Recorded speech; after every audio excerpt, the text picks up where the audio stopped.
Aujourd'hui, nous sommes dimanche 11 décembre 2022. Nous voulons rendre toute la gloire au Seigneur parce que il est notre Dieu, il est celui qui nous libère, qui nous délivre. Il est celui qui a envoyé son Fils pour nous sauver de nos péchés. Marcher sur terre selon le modèle divin. La Bible nous dit que Christ est l'image du Dieu invisible. Christ est l'image du Dieu invisible. Cela, nous pouvons le lire dans Colossiens chapitre 1 et le verset 15. D'ailleurs, pour bien comprendre le contexte, nous allons lire Colossiens chapitre 1 du verset 13 au verset 20. Dieu nous a délivrés du pouvoir des ténèbres et nous a transférés dans l'éternel royaume de son Fils bien-aimé. Verset 14, étant unis à lui, nous sommes rachetés de nos servitudes, nous recevons ainsi le pardon des péchés, le pardon de nos péchés. Verset 15, ce Fils, il est l'image du Dieu que nul ne voit, donc le premier-né de toute création. Il a la primauté sur toute créature. Verset 16, en lui, tout fut créé dans les cieux et sur la terre. L'univers tout entier, l'esprit et la matière, trône et seigneurie, autorité, puissance, oui, par lui et pour lui, tout a été créé. Verset 17, il était déjà là, bien avant toute chose, par lui tout l'univers est maintenu en vie. Verset 18, l'Église, c'est son corps, lui seul en est la tête. Origine et principe, il est le premier-né ressuscité des morts. C'est en lui que commence une autre humanité. Partout, en toutes choses, il est au premier rang. C'est en Christ Jésus que commence une autre humanité. Partout, en toutes choses, il est au premier rang. Verset 19, car Dieu l'a décidé, toute la plénitude doit demeurer en lui. Toute la plénitude de la divinité demeure en Christ. Colossiens chapitre 2, verset 9 aussi, répète cela. Verset 20, lui seul réconcilie l'univers avec Dieu. Dans les cieux, sur la terre, Dieu fait régner la paix par le sang que son Fils a versé sur la croix. Christ Jésus, c'est lui dont la Bible dit dans cette même épître aux Colossiens, au chapitre 2 et le verset 17, il est dit de Christ que tous les rites, parce qu'il était question de sabbat, le rituel des différentes religions, il est dit que tous ces rites n'étaient que des figures passagères, hommes de choses à venir. La réalité est en Christ. La réalité est en Christ. Ce matin, je voudrais aborder un sujet qui accourt sur les réseaux sociaux et qui tient à cœur à beaucoup d'intellectuels africains et qui parfois trouble beaucoup de chrétiens. Mais je voudrais dire d'entrée de jeu que Christ n'avait rien pour attirer les regards. C'est ce que nous dit Ésaïe 53, verset 2. Et pourtant, il est dit que c'est lui qui est l'image de ce Dieu que nul n'a vu. Colossiens chapitre 1, verset 15. La Bible nous dit dans Ésaïe 53, 2 que Jésus-Christ n'avait rien pour attirer les regards. Il n'avait rien pour qu'on sache que celui qui passe là, c'est Dieu. Et pourtant, il était Dieu. Il faisait du bien partout où il passait. De riche qu'il était, il s'est fait pauvre pour que nous soyons enrichis. C'est ce qu'il nous a dit dans 2 Corinthiens, chapitre 8, verset 9. Christ s'est dépouillé de ses richesses afin que nous soyons enrichis. Cela est d'autant vrai pour le règne éternel qu'en Christ, nous aussi, nous régnerons éternellement. Christ allait de lieu en lieu faisant du bien aux gens. Nous pouvons lire cela dans Luc chapitre 8, verset 1. Il allait de lieu en lieu faisant du bien aux gens. Luc chapitre 8, verset 1. Il avait toutes les richesses, la santé, le matériel, mais il n'en faisait jamais l'exposition. Il n'étalait jamais ces richesses-là. Il le faisait pour pouvoir aider les hommes, pour sauver les hommes. Nous sommes appelés à imiter Christ Jésus, à avoir en nous les pensées et les sentiments qu'il animait lors de son existence physique, terrestre bien sûr. Nous lisons cela dans Philippiens chapitre 2, verset 5. Oui, tu es appelé à imiter Christ, à avoir les mêmes pensées et les mêmes sentiments qui étaient en lui lorsqu'il existait ici bas sur terre. Nous pouvons aussi lire des exemples concrets dans Jean chapitre 13, verset 17. Les peuples qui refusent d'établir une alliance avec Christ Jésus demeurent dans les préceptes de l'ancienne alliance, dont il a dit que ce n'était que l'ombre des choses à venir, c'était que des rituels et c'était passager. Donc si des gens demeurent encore aujourd'hui dans ces rituels, en réalité, ils sont toujours partisans de l'ancienne alliance. Or, l'ancienne alliance, cette alliance qui a pour principe de base se justifier par soi-même, par ses propres mérites. Oui, c'était ça dans l'Ancien Testament. Il fallait mettre les commandements de Dieu en pratique, il fallait se justifier, il fallait faire en sorte que les gens nous trouvent justes. Et de grandes civilisations, comme la civilisation égyptienne, pratiquaient ce genre de mérite. Bien que Yahweh, Zambé, en Lingala, ou Nyamien dans beaucoup de langues, des Akans, Lagor, etc., et bien qu'il avait entrevu, et bien qu'il avait ouvert une lucarne pour révéler à l'homme que la justification vient de la foi en lui. L'homme a continué à croire qu'il peut trouver la justice, le bonheur par lui-même, par ses propres efforts. On a ainsi inventé toutes sortes de rites et de religions. Et c'est ce que les humains ont fait. Il y a des religions qui ont parcouru des siècles, qui ont circulé parmi des peuples et qui ont été pratiquées par beaucoup de peuples, par beaucoup de sociétés, de civilisations. Dieu a laissé prospérer cet état de choses. C'est-à-dire Dieu a laissé les humains le chercher et se justifier par eux-mêmes. Il y a beaucoup de religions qui en parlent. Il y a beaucoup de sociétés qui continuent, bien entendu, de développer ce rituel, ce système religieux, où l'homme lui-même veut faire ses efforts pour parvenir à la connaissance de Dieu. Paul explique cela dans Actes chapitre 17, du verset 22, verset 30.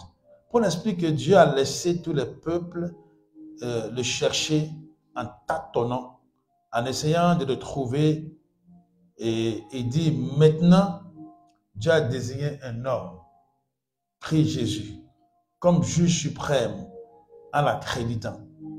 Donc lorsque nous lisons Actes 17, 22 à 30, nous comprenons ces choses-là. Dieu a choisi Christ Jésus, il l'a accrédité. Il lui a donné une preuve. Il a donné à tous une preuve que c'est ce Jésus-Christ-là qu'il a amené pour montrer le chemin de Dieu aux gens. Il a accrédité en quoi faisant? Il a dit qu'il a ressuscité d'entre les morts. Or, c'est une preuve irréfutable. C'est la raison péremptoire, tranchée, que Dieu a donnée pour croire en lui. Il a ressuscité Christ d'entre les morts. Dieu annonce à tous les hommes, dans ce passage-là, qui s'adressait, c'était un discours qui s'adressait aux Grecs, la civilisation antique brillante, les intellectuels, ceux qui avaient été formés en Égypte, dans la civilisation égyptienne. Donc c'est devant ceux-là, les érudits de l'époque, c'est devant ceux-là que Paul parlait. Il dit, Dieu annonce à tous les hommes, à tous les peuples, en quelque lieu qui se trouvent, qui doivent changer, qui doivent se repentir. Les écrits sacrés de quelque religion que ce soit sont vétérotestamentaires et surannés, c'est-à-dire font partie encore de l'Ancien Testament et sont dépassés. Ils sont bons en fait pour griser l'âme. Il y a des gens qui aujourd'hui continuent de s'enorgueillir. Oui, les Africains avaient une telle religion, où ils avaient des personnages semblables à Christ, Jésus. Ils avaient des personnages semblables à Marie. On revient là-dessus. On parle d'Isis, on parle de Russes, on parle de beaucoup de personnages. Et il semblerait, je l'avais dit la dernière fois en enseignement, que même le Notre Père était plutôt une émanation de l'Égypte antique. Donc on se laisse griser l'âme en découvrant tout d'un coup, en étudiant les textes anciens, pour découvrir que le christianisme est d'origine africaine. Mais laissez-moi vous dire, Christ n'est pas venu fonder une religion. Jamais. Christ est venu nous apprendre comment adorer le Père. Celui-là que les humains, que les peuples cherchaient en tâtonnant, où ils avaient inventé toutes sortes de rituels. Christ est venu nous dire, le véritable Dieu que vous cherchez, c'est moi. Je suis le Verbe, la parole de Dieu faite chair. Mais les gens se laissent griser par des religions dites traditionnelles. Et on parle souvent de retour ou de recours aux sources. Ils font cela pour griser l'âme, mais laissez-moi vous dire qu'ils aigrisent l'esprit de l'homme qui ne peut être épanoui qu'en entrant en communion, en demeurant en communion avec Christ Jésus. Colossiens chapitre 2, verset 10. Pourquoi? Parce que Colossiens chapitre 2, verset 9 nous dit que c'est en Christ et en son corps que réside toute la plénitude de la divinité. Et c'est lui seul qui est le médiateur entre Dieu et les hommes.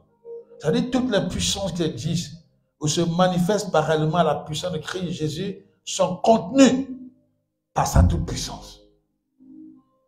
Vous vous rappelez quand Satan s'est présenté devant Dieu dans le conseil divin et il lui a dit, bon, mais tu sais, tu fais beaucoup de bien à Job, c'est pour ça que tu restes fidèle.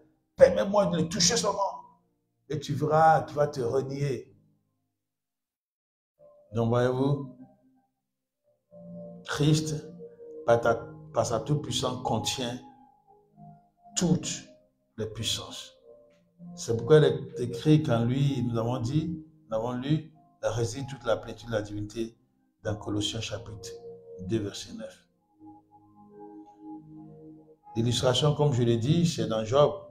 Tout ça dans Job chapitre 1, verset 6 à 12, où Dieu a fixé des limites à Satan.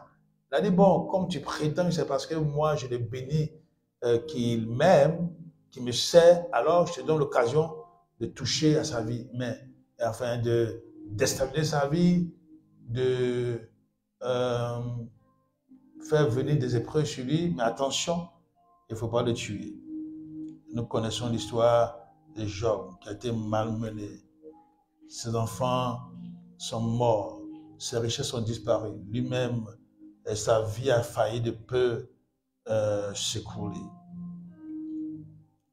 Et quand on refuse d'accepter la vérité, et si on refuse d'ouvrir nos cœurs à l'amour de la vérité, on reçoit un puissant égarement qui pousse à croire au mensonge.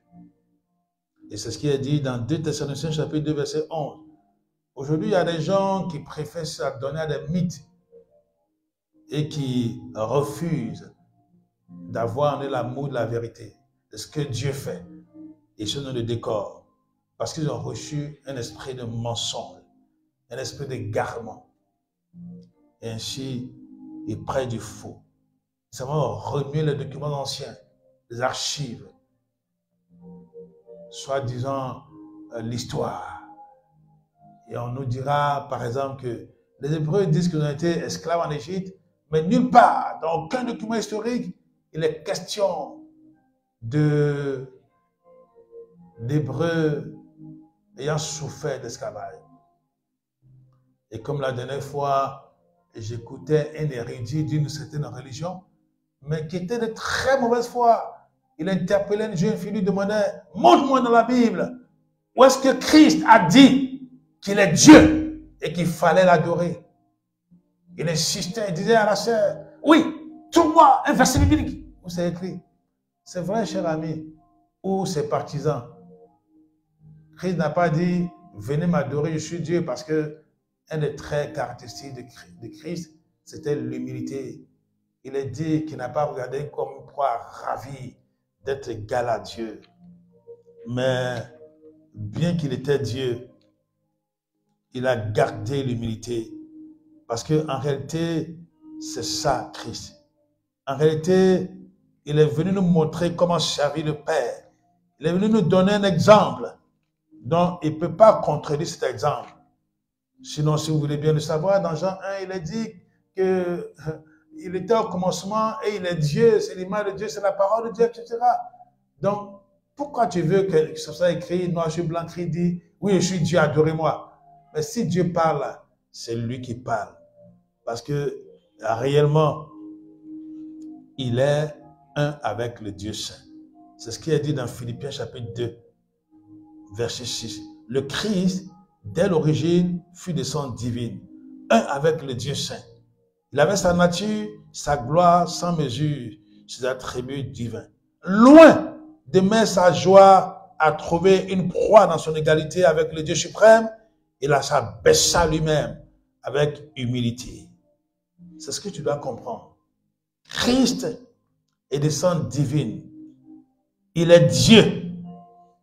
C'est ça que tu dois comprendre et accepter. Malheureusement, tu as reçu un esprit d'égarement qui te fait spéculer et tu proclames d'autres choses. Il faut que tu te repentes. Repends-toi. Ceux qui refusent d'entrer dans le plan de salut de Dieu réalisé par Christ Jésus sont influencés par les esprits mauvais, par les esprits démoniaques et combattent donc la vérité. Ces derniers temps, il y a des controverses, comme je l'ai dit, à propos de la naissance de Christ et de sa vie terrestre. On pense que le récit de sa naissance, relaté dans les évangiles, est une pâle copie, un plagiat du récit de la nativité de Russe, conçu par Isis, la Vierge préfigurant, soit en passant, Marie. Parce qu'il y a eu des compilations dans l'histoire des humains. Et c'est normal, parce que Dieu appelle dans la Bible l'Égypte son peuple. Et ce que vous devez savoir, c'est que dans les derniers temps, c'est l'Afrique qui va revitaliser le monde entier.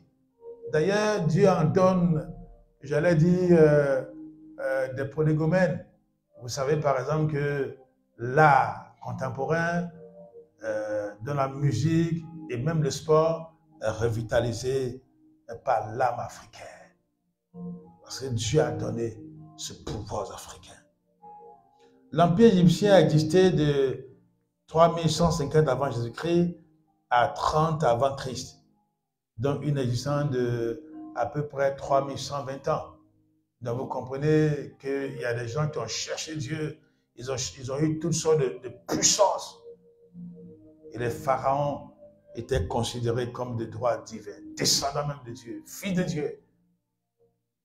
Donc vous comprenez que dans cette quête-là, Dieu a dû se révéler à eux. D'ailleurs, nous savons tous que Jéthro, le beau-père de Moïse, était quelqu'un qui était versé dans les Écritures. Il avait une alliance avec Dieu.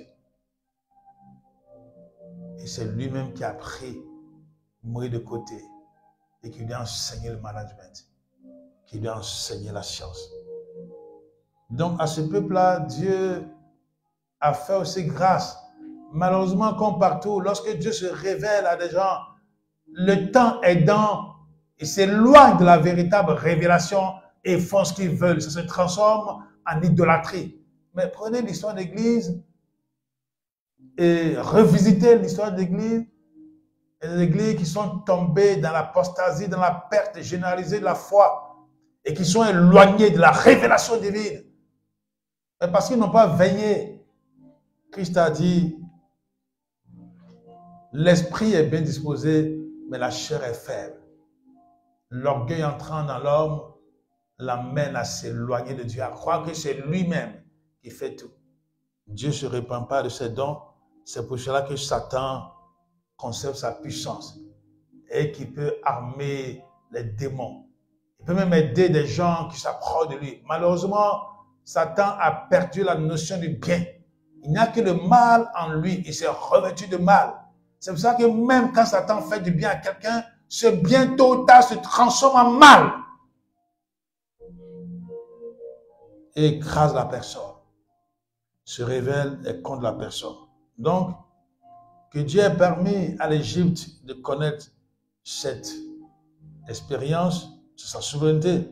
Dans sa souveraineté, le Seigneur a permis que les humains fassent l'expérience de l'Immaculée Conception sur plusieurs siècles et à diverses périodes.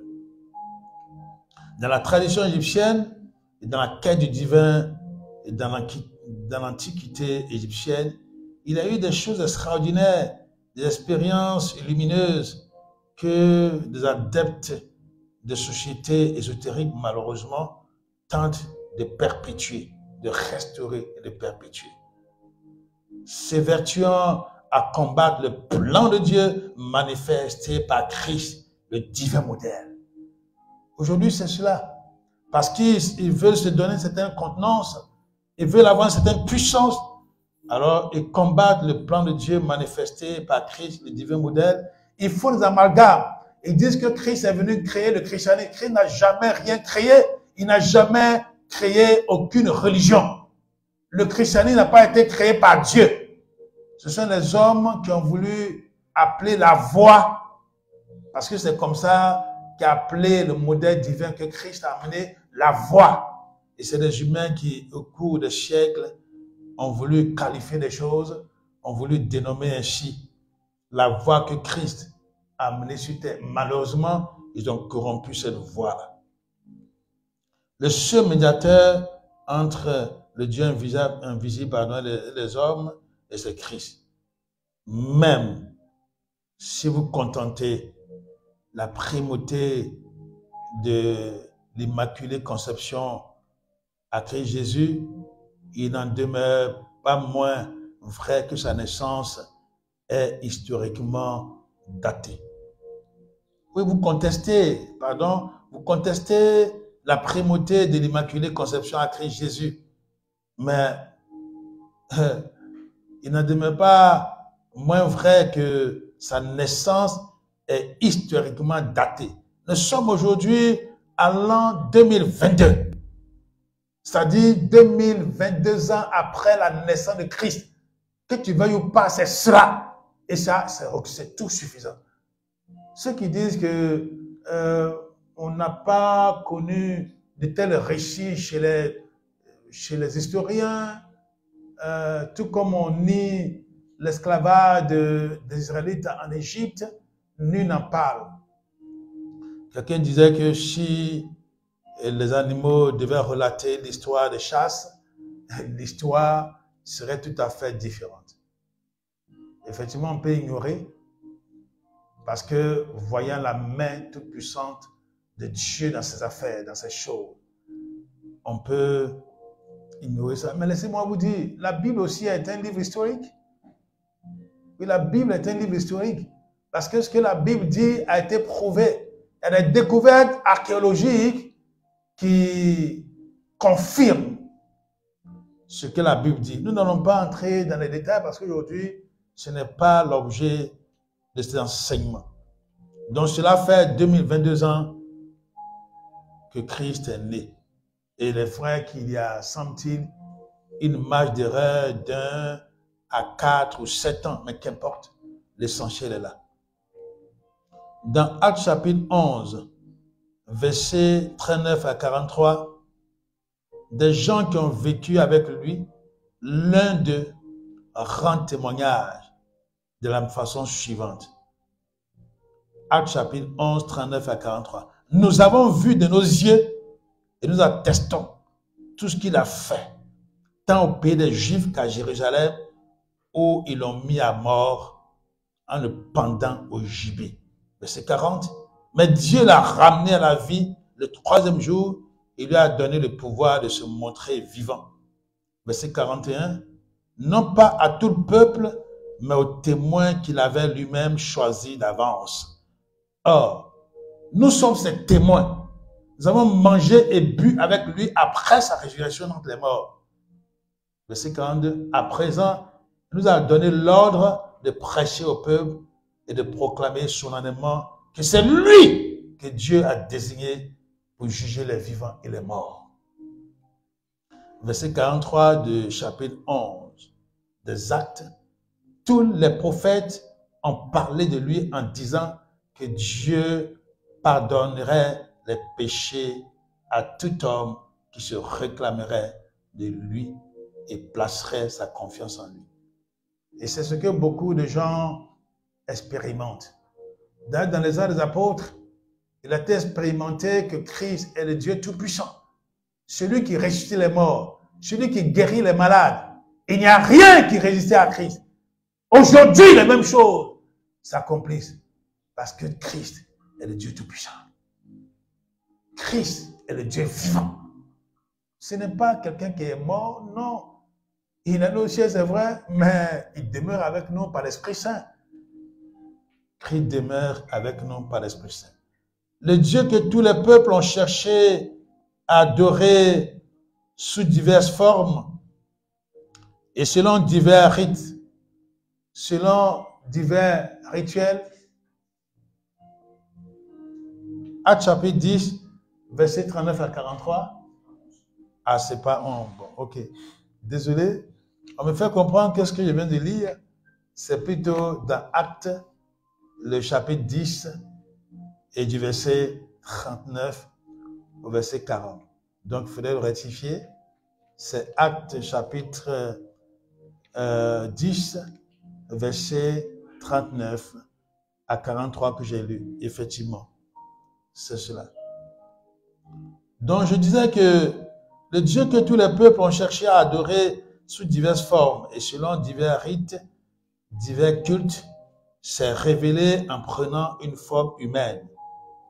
Jean chapitre 1, verset 1 à 11. Il est écrit dans Jean chapitre 1, verset 1 à 11.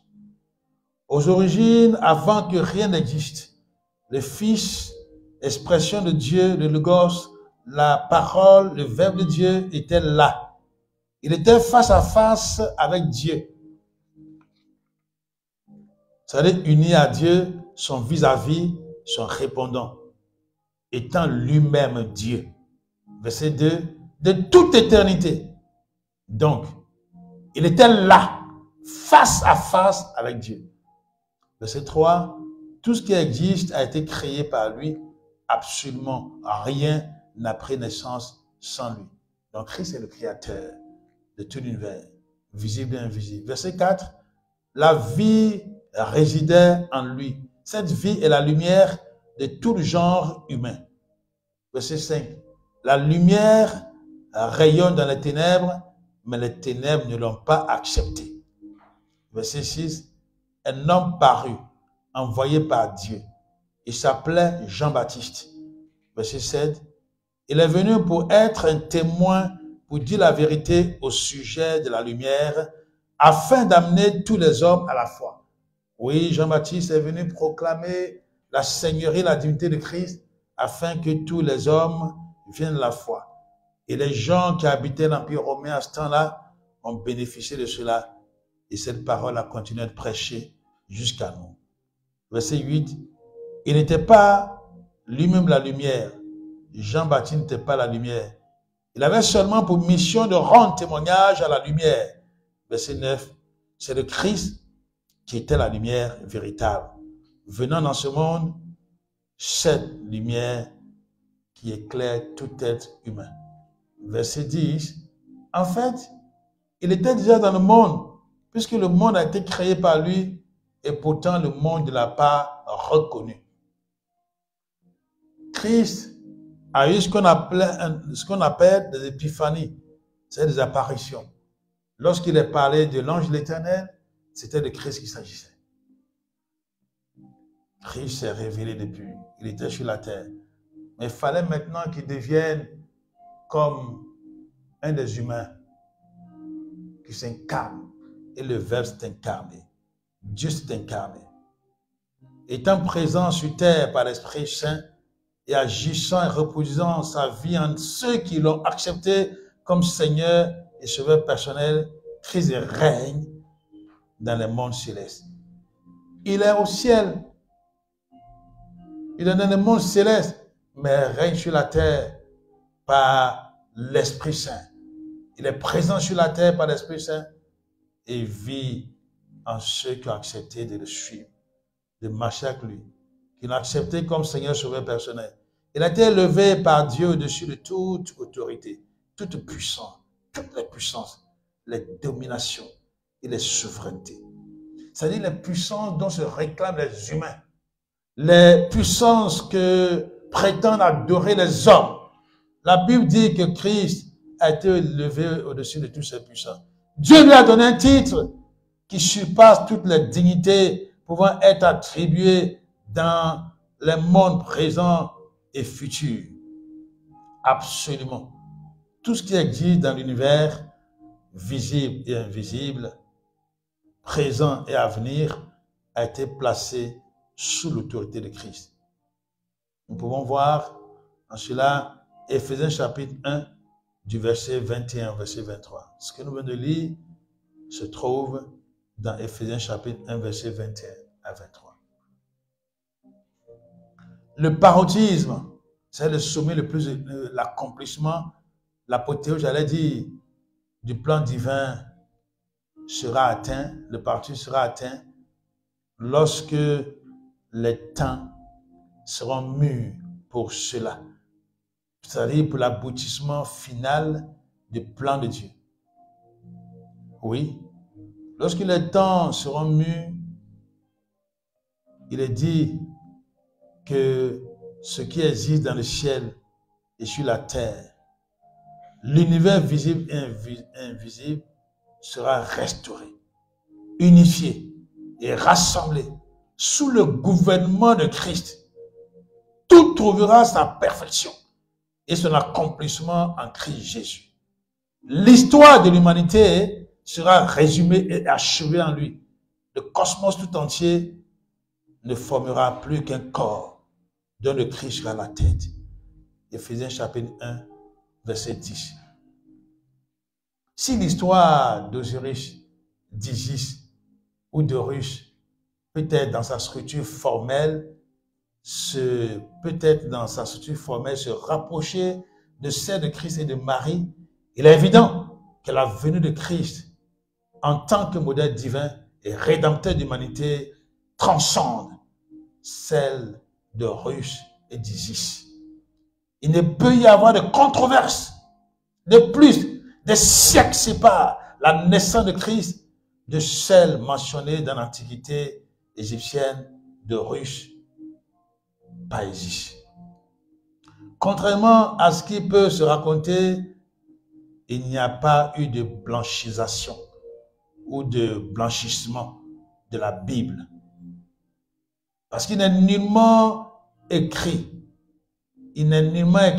dans la Bible que les acteurs bibliques étaient des Caucasiens. Dans tous les cas, selon 1 Timothée chapitre 1 verset 4, les enseignants de la parole de Dieu doivent éviter de poursuivre des récits très souvent forgés de toutes pièces. Ils doivent éviter d'établir des généalogies interminables. Éviter de donner de l'importance à des spéculations aussi futiles. Et lorsqu'on s'y adonne, c'est-à-dire ici, on s'adonne à des spéculations, ce qu'on crée de faux problèmes. Car de telles recherches suscitent des discussions et provoquent des querelles plutôt qu'elles ne favorisent le dessein de Dieu. Et ne nous aide dans les tâches qu'il nous confie dans son œuvre. Oui, parce que la tâche que Dieu nous confie dans son œuvre, c'est le plan de salut de Dieu. Et ce plan de salut, pour nous, est fondé sur la foi et se réalise par la foi. Même si nulle part il n'a été fait, même si nulle part il n'était fait mention de la naissance de Christ, nous aurions appréhendé cela par la foi. Parce qu'on voit ce que Dieu fait dans nos vies. On voit ce que Dieu fait par Christ dans nos vies. Faisons en sorte que l'ennemi n'ait rien en nous. Jean 14, verset 30. Oui, il ne faut pas que l'ennemi crée un blocage dans ta vie parce que tu écoutes des spéculations, tu écoutes des raisonnements, des spéculations liées à l'histoire de l'Égypte ancienne, de l'Égypte antique. Tu n'as pas besoin de cela pour édifier ta foi. Non, mon ami. Parce que ce n'est pas par la puissance, ni par la force, mais c'est par l'Esprit de Dieu que tu peux persuader, que tu peux convaincre. Parce que Dieu a agi, il est vivant. La parole déclare en 1 Timothée chapitre 4, verset 8, que la fidélité à Dieu, l'attachement à sa parole, l'attachement à Dieu détient à la fois les promesses pour la vie présente et celles pour la vie future. Elle indique dans ce verset, la parole de Dieu indique dans ce verset, c'est-à-dire 1 Timothée chapitre 4 verset 8, que l'exercice physique a son utilité, mais que cette utilité est limitée. Et par analogie, donc, on peut dire que l'exercice intellectuel est utile à peu de choses s'il n'a pas pour fondement Christ, en qui se trouvent cachés tous les trésors de la sagesse, de la connaissance. Colossiens chapitre 2, verset 3. Paul dit dans 1 Timothée chapitre 4, verset 1 à 7, que l'exercice corporel est utile à peu de choses. Parce que les gens, en ce temps, ils aimaient beaucoup l'exercice physique. Oui, il fallait se perfectionner, il fallait remporter des prix. L'athlétisme, notamment, était vraiment aimé. Mais Paul rappelle aux chrétiens, à ses fils et filles dont il était contemporain, que cet exercice-là, pour avoir une belle forme, pour tout faire, pour remporter des prix terrestres, était très utile à très peu de choses. Mais que le fait de s'attacher à la parole de Dieu, de marcher comme Dieu le demande, de vivre comme Christ le demande, cela gagne les promesses d'ici-bas. Donc, gagne la vie d'ici-bas et aussi gagne la vie de l'au-delà. La vie à venir. Christ est venu établir le règne de Dieu de façon effective sur la terre. C'est pourquoi dans la prière modèle, il demande que la volonté de Dieu soit faite sur la terre comme elle est faite au ciel. Matthieu chapitre 6, verset 10. Il faut que tu comprennes maintenant que rien ne vaut ces spéculations-là. Rien ne peut égaler ça pour la connaissance de Christ. Parce que si tu t'y adonnes, tu ne connaîtras pas Christ. Il faut la révélation de la parole de Dieu. Et cette révélation nous est donnée par l'Esprit de Christ, par l'Esprit Saint. Si tu veux connaître Christ, sois sincère. Débarrasse-toi de ta mauvaise foi. Débarrasse-toi de ta mauvaise foi. Et cherche le Dieu véritable. Il va se révéler à toi. Parce qu'il a dit, vous me chercherez, vous me trouverez si vous me cherchez de tout votre cœur. Oui, cherche Dieu de tout ton cœur. De la même manière dont tu t'adonnes à ressusciter des religions anciennes, à chercher à comparer, à parler de blanchissement de la Bible ou de blanchisation des personnages bibliques. Adonne-toi à chercher le véritable Dieu et accepte la vérité biblique. Accepte cela et le Seigneur va t'éclairer, va te révéler les choses. Parce que ce que vous devez comprendre, si vous vous érigez en obstacle du règne de Christ, ce ne sera pas bien pour vous. Quelqu'un a voulu s'ériger en obstacle du règne de Christ. Hérode, il a harangué la foule et la Bible nous dit qu'un ange l'a frappé et sur le champ il s'est décomposé.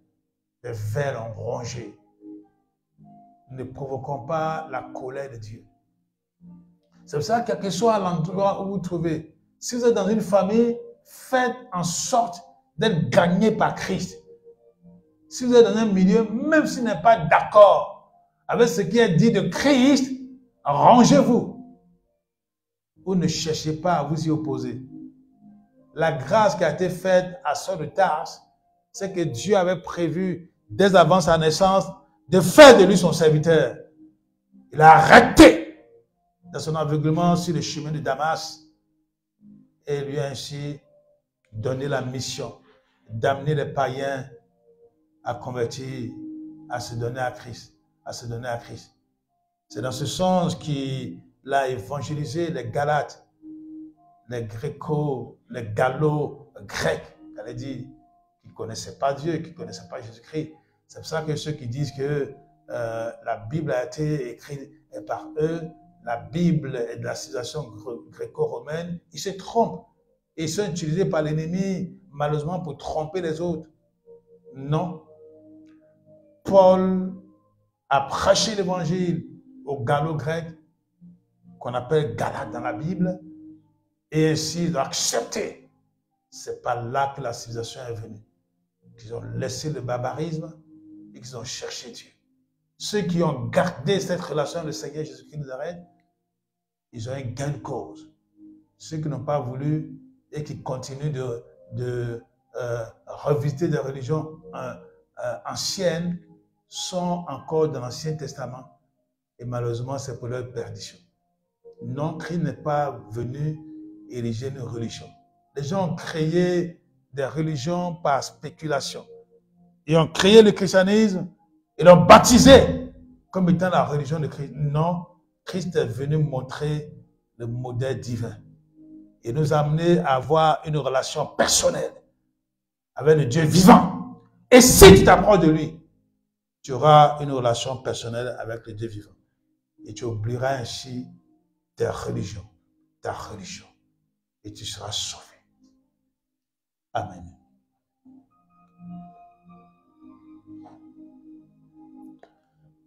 Il faut demander au Seigneur de venir au secours de ton incrédulité, au secours de ta mauvaise foi. Oui, demande au Seigneur de te dépouiller de cette mauvaise foi. Sois sincère et Dieu va t'éclairer, va se révéler à toi. Il fera de toi un disciple de Christ Jésus. Oui, n'aie pas de haine pour Christ Jésus, parce que c'est lui que Dieu a désigné. C'est lui la parole faite chair. Il est là depuis le début. Il a accepté de prendre un corps afin de venir sauver les humains. Il a accepté d'aller à la croix de Golgotha, parce que c'est le sacrifice suprême qu'il fallait accepter pour sauver l'humanité. Et Dieu l'a fait. Tourne-toi vers lui. Repends-toi si tu négliges la parole de Dieu. Parce qu'il a dit dans Jérémie 48, maudit soit celui qui néglige l'œuvre de Dieu. Non, laisse-toi utiliser par Dieu comme instrument afin d'amener les autres à le connaître. Décide de marcher sur le modèle divin. Dépouille-toi de ce qui n'est pas conforme à la parole de Dieu, à la volonté de Dieu. Et laisse-toi entraîner par l'Esprit de Jésus-Christ de Nazareth. Repends-toi, renonce aux spéculations, renonce à ces mythes, à ces légendes. Prie, le Dieu véritable va se révéler à toi. Parce qu'il est celui qui a donné Kitish, qui a accrédité Christ. Et dans ce Christ se trouve toute la plénitude de la divinité. Laisse-toi visiter par Christ Jésus. Laisse-toi.